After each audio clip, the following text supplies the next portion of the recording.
Hello everyone, Joshua Hayes at BigWaveTrading.com.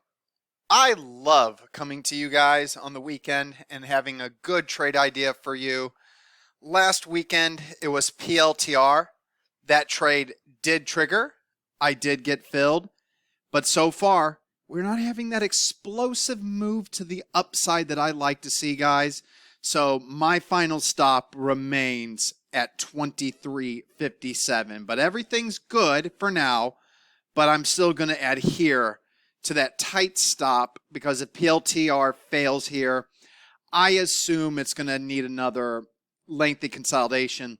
Unfortunately, it's being mentioned on Twitter a little too much for my liking. I think there might be too many eyes on this. I mean, what did I expect? I guess it's being discussed at Wall Street Bets. But the point is, this was a new long position. So far, so good. But whenever I get long something, I normally want to see it move higher immediately, or I want to start tightening up my stops. For now, it's already tight. I'm going to keep it here for PLTR. But unfortunately, guys, really apologize, but I don't force trades just to force trades on an end-of-day swing basis. We have rebalanced our quarterly portfolios. We have a new round of stocks in those, and they performed very well on Friday. Long-term positions continue to do well. But my main time frame of focus right now is intraday. The end-of-day swing side, I focus on mid caps and small caps. They're really out of favor right now. Big caps are in favor, and to be honest with you, it's really concentrated out there right now. Before we get into the concentration, SPY, guys, it's amazing how strong this is. And I'm sorry, until we crack the 50, try to rebound back above the 50 and then fail, I'm not going to be really too bearish intermediate term on this market. Short term, there's a lot of problems out there. We'll review some of them really quick in the stockcharts.com breadth indicators, or internals, I guess you should say. But overall, this PPO on the daily is still above the zero line. TTM trend momentum is falling, but is still above the zero line. And as long as we hold that 50, we are now range bound. We're stuck in between these highs and with Thursday's lows, these lows. So now we're just in a chop. And we are heading into September where seasonality is very bearish, and I'm always bearish in September. But that being said, I didn't know this, but I checked the AAII bull-bear ratio. There's more bears than bulls. I checked the CNN Greed Fear Index. It's at, quote, quote, extreme fear at 23. Didn't know any of this. So the crowd is actually already really bearish. But that being said, breadth is very, questionable right now. PPO still above the zero line on the QQQ. We got a tight squeeze. Now it is going the other direction, but we're starting to get a little push higher here on the TTM trend momentum. It wouldn't surprise me if we continue to melt up, guys, and I'm not going to fight this melt up in this market, like I said, until those 50s crack. The IWM actually cracked its 200-day simple moving average for the first time since September, but just like in September, crack right back above it. So far, crack right back above it. Last time that happened, what did the IWM do? Now, at the time it was leading. It is not leading right now, but this is always a good sign. There was not more follow-through. Is the PPO below the zero line? Yeah, and we know mid caps and small caps are out of favor, but right now, these lows and this high, we are range bound. Until we break out above this high or this low, expect more range bound trading. Now, I want to remind everybody, this market is very, very thin. Let me go out here to capitalization, going down. Apple, Microsoft, Google, Amazon, Facebook, Tesla, and NVIDIA. These 8 stocks, and you can see in the S&P 500, the same thing. Apple, Microsoft, Google, Amazon, Facebook, Tesla, NVIDIA. These 8 stocks make up almost 50% of the S&P 500 and 50% of the NASDAQ 100. That's insane to me. I don't know I haven't done my research yet. I don't know regarding the level of concentration where this is at historically.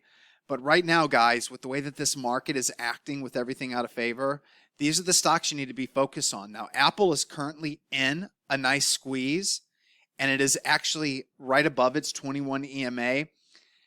if we weren't going into September, this would be a good spot to either sell a bullish put spread or buy calls for a move back up to maybe the 3 ATR with the squeeze. But outside of Apple, Microsoft, it's coming out of a loose squeeze, and it's extended now. So what are you going to do? It's a 3 ATR on its daily. You don't chase up here. But this is kind of like how I would look at these. And I would just focus on these stocks right now until more normalcy comes about. Google is in a squeeze. TTM trend momentum is going lower. But off the 21 EMA, it's already looked to work in one day. But I'm just giving you an idea. Amazon, I like this. We have the RSI oversold below 30.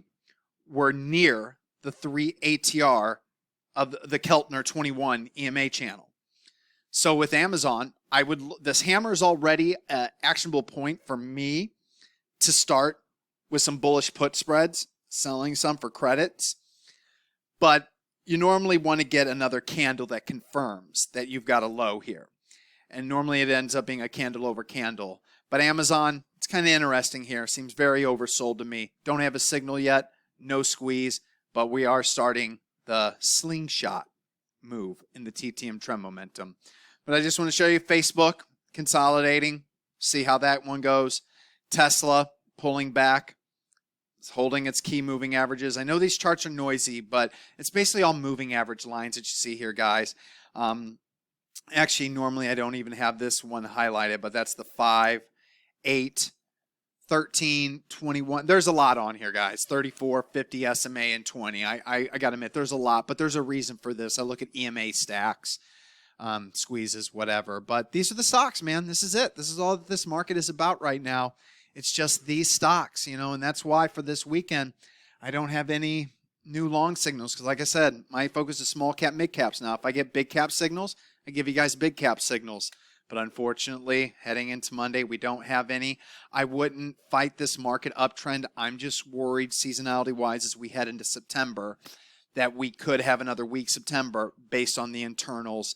And like I said, I don't know if we've already had that full correction in these internals or if they're warning about potential sell-off. But based on the mixed internals and the mixed readings I'm getting from this market, we should probably just expect more chop, guys. But let's take a look at those internals. Okay, we'll go ahead and end the video lesson off with this internals. I got a little bit of, it seems like the internet's a little bit slow, so I'm going to apologize if these charts take a while to load. But you'll notice this. The more narrow the index, the better the breadth looks. The more broad the index, the worse it looks. Now, we're going to start with the Dow Jones Advanced Decline line. Everything looks good here. Now, on the bottom panel, I have the SPX. We're just going to reference the S&P 500 for all of these. You can see the Dow Advanced Decline line is confirming. When you look at the S&P mid cap, though, it looks just like our IWM. So we don't see any real leadership there, but at the same time, nothing's too bearish there. Now, this is the NASDAQ Advanced Decline line. The SPY, the SPX, and the CompQX basically look the same right now. Compare the slope of this uptrend to that previous uptrend, and now look at breadth. This is a bit concerning, on the NASDAQ side. It isn't terrible. And then you go to the NASDAQ 100, that narrow leadership. Remember those 8 stocks. Everything looks good here right now. You know what I mean? So it's just narrow. NYSE Advanced Decline line, it looks like we're trying a little rollover, but it's not bad yet because we still have higher lows. But when we compare that to the slope of the SPX, it's not really confirming, is it? This is the common stocks only. Similar situation still. It's not bad. Remember, higher lows, not bad yet, but it still kind of has that little rollover look to it. You know what I mean?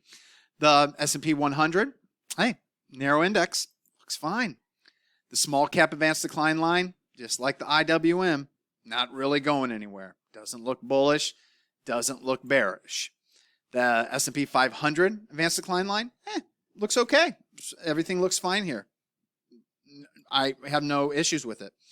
This is the Dow Advanced Decline line. What did we have earlier? Oh, I got that in there. The Advanced Decline. Oh, we're at the volume line. I'm sorry.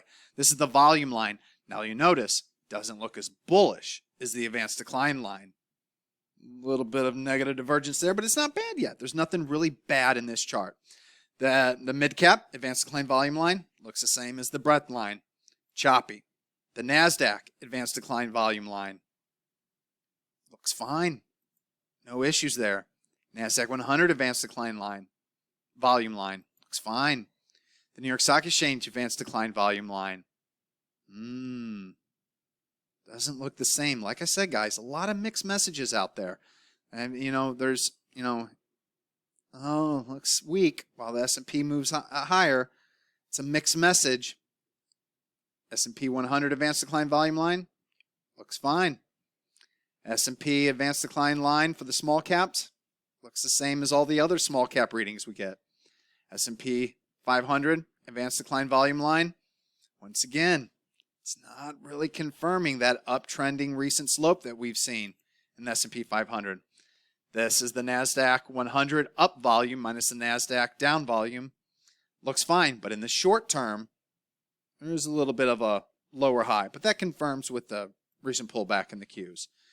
And then this is the advanced decline line in the Dow. So we've gone through them all. So the bottom line after looking at all those is mixed message out there. Listen, guys, you don't always have to be going all in with your trading. You don't always have to be putting 50% of your portfolio on the line. Sometimes it's smart to be heavy cash unless you are. If you are focused on those 8 names only, if you're only trading those 8 names, go for it, guys. The setups come intraday. You get the proper setups on your daily or weekly or whatever charts. You can still push size in those. But for all these other stocks, all these other leaders and the way that they're acting, small and mid-cap land, which is where I operate, there's nothing to be ashamed of being all cash. I'm seeing a lot of people really hurt their accounts and churn their accounts up. With stocks like Wish, there's a lot of others out there. That's just one. I saw people, they didn't respect the offering risk of SONN and SNOA. That's going to get you. But for now, this end of day side for the small mid caps, they're not in favor. In fact, I want to show you, let's see how this chart populates. Yep, look at the IWM to SPY ratio. As long as this is trending down, my end of day swings, we're not going to have a whole lot of them, guys. And if we do, chances are we're going to have to cut our losses like we have on the vast majority of them that we've taken lately. There's been some that have worked really well. The vast majority are leaving us with small losses. There's been 0 signals that I like to take to really push size on. So just keep that in mind. As long as this IWM QQQ ratio is trending lower on a swing basis size, I want to stay safe and I want to be careful. And I'm happy with cash here. Right now, my main focus time frame is intraday, and we've had movers. You have BRPX this past week, PMCB. Already forgot the ticker symbol from Friday. Remember, RGC. So RGC. So, and SPRT made moves, FLGC made moves. So the stocks that I focus on intraday, GRNQ in the morning on Friday, if I remember correctly, there's still some movers out there. There's a lack of follow through. Don't tell that to VRPX. But the bottom line is that's going to continue to be my focus for now. It's the intraday time frame until we get through this bearish seasonal period. If there's any new swing trades next weekend, I'll give them to you. Anyway, everyone, I love you guys. Thank you for watching this video lesson. I will see you next weekend. Cash is a position too.